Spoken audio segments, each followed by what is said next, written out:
Hey everyone, I'm Derek LuscuTONY. I'm a performer in New York City, and this year I did something I've wanted to do for my whole life. I went to see every musical nominated for a Tony Award in advance of the Tonys, and I have my thoughts on who I would like to win. As you can see, I love musical theater, and today I'll be giving you my unofficial Tony votes, as if I were a Tony voter. Derek LuscuTONY's LuscuTONY Awards. And if you saw all of the musicals, let me know what your votes are in the comments. And also, side note, if the American Theater Wing would like me to become an official Tony voter, I would gladly accept. We'll start off with Best Book of a Musical. The standout is the book of Death Becomes Her by Marco Panett. Joke after joke after joke. There's never a dull moment in that show, and it's in large part because of the book. Congratulations, Marco Panett, on your LuscuTONY Award. Next up is Best Costume Design of a Musical.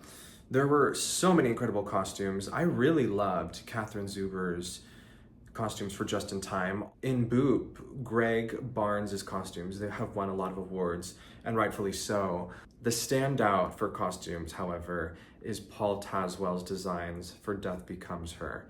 Every bit of material, especially that the principals wear, is so stunning.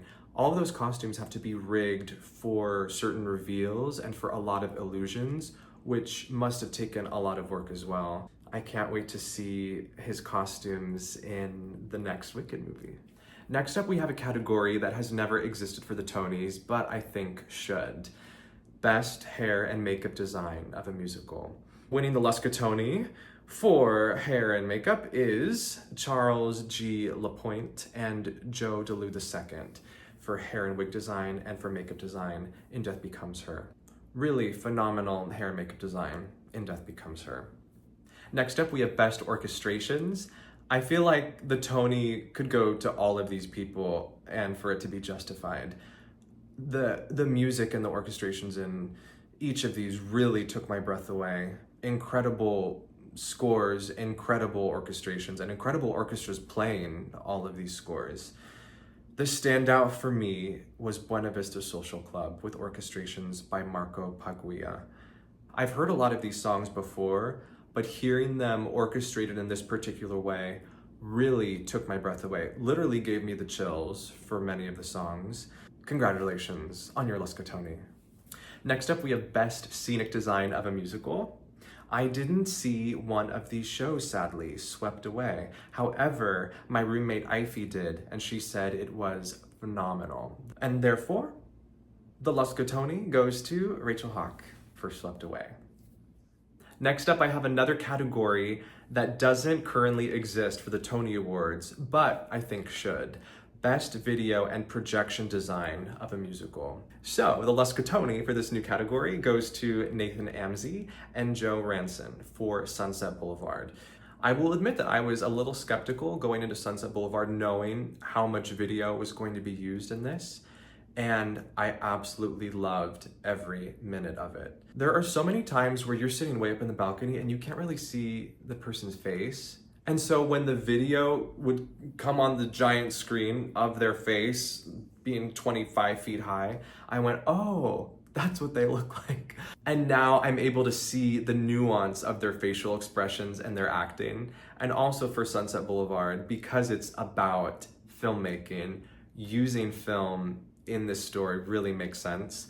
It made me really appreciate the story. Next up is Best Choreography. This is an incredibly difficult category to assign a Tony vote because each of these choreographers and each of these shows were spectacular. I'm a dancer myself, and I would love to dance in any one of these shows. However, the standout for me was Jerry Mitchell for Boop, the musical.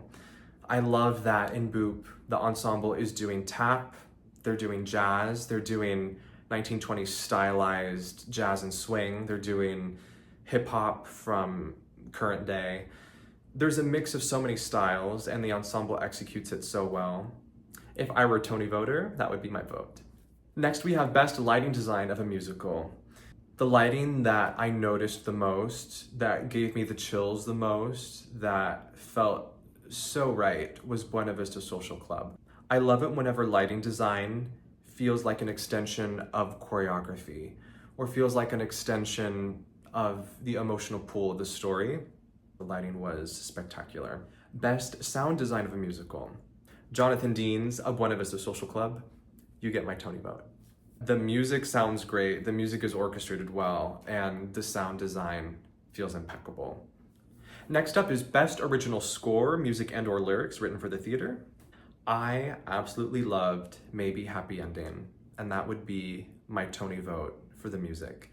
Every song felt gorgeous, luscious, interesting, moving the plot forward, and I hope Will Aronson and Hugh Park take home the Tony for that one. In addition to recognizing the scores, I think the Tony should recognize particularly strong songs. And so I'm creating a new category. The LuscuTONY Award for Best Original Song in a Musical goes to For the Gays in Death Becomes Her, music and lyrics by Julia Madison and Noel Carey. I've seen every musical this season. I've listened to almost every soundtrack that is available from those musicals. And the song that I can't get out of my head is For the Gays. Such a great production number, such a great dance number, such great double entendre, and just such a bop. Next up is Best Performance by an Actress in a Featured Role in a Musical. This one is so difficult because each of these performers were absolutely phenomenal. I loved all of their work.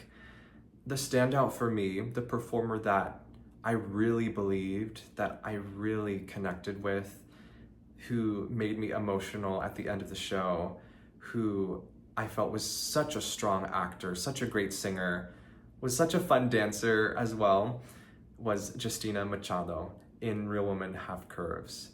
I absolutely love this musical, and Justina's work in it is phenomenal. Okay, this category is going to be a huge one. Best Direction of a Musical. All of these musicals were incredible. All of these directors did fantastic jobs. The direction that felt spot on to me was that of Christopher Catelli in Death Becomes Her.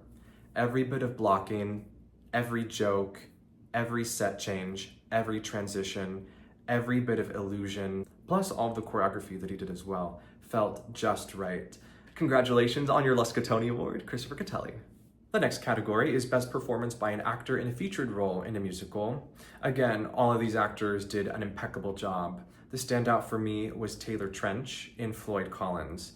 Every time he was on stage, his acting, his singing, his movement quality felt exquisite and really brought me further into the story.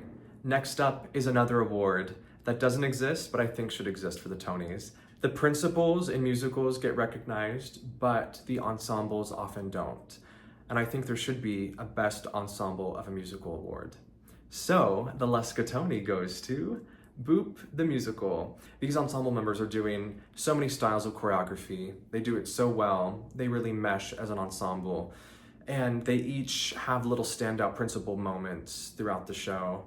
Congrats on your LuscuTONY, Boop the Musical. Best Performance by an Actor in a Leading Role in a Musical. I saw all of these nominees sitting around a table in a picture, and I thought that would make a really great musical. What if all of them just were in a 6-person show? Each of them are absolute powerhouse performers. Each of them are deserving of the Tony. My choice, if I were a Tony voter, would be James Monroe Iglehart in A Wonderful World, the Louis Armstrong musical. James did such a phenomenal job in the show. He portrayed Louis Armstrong through multiple stages of his life.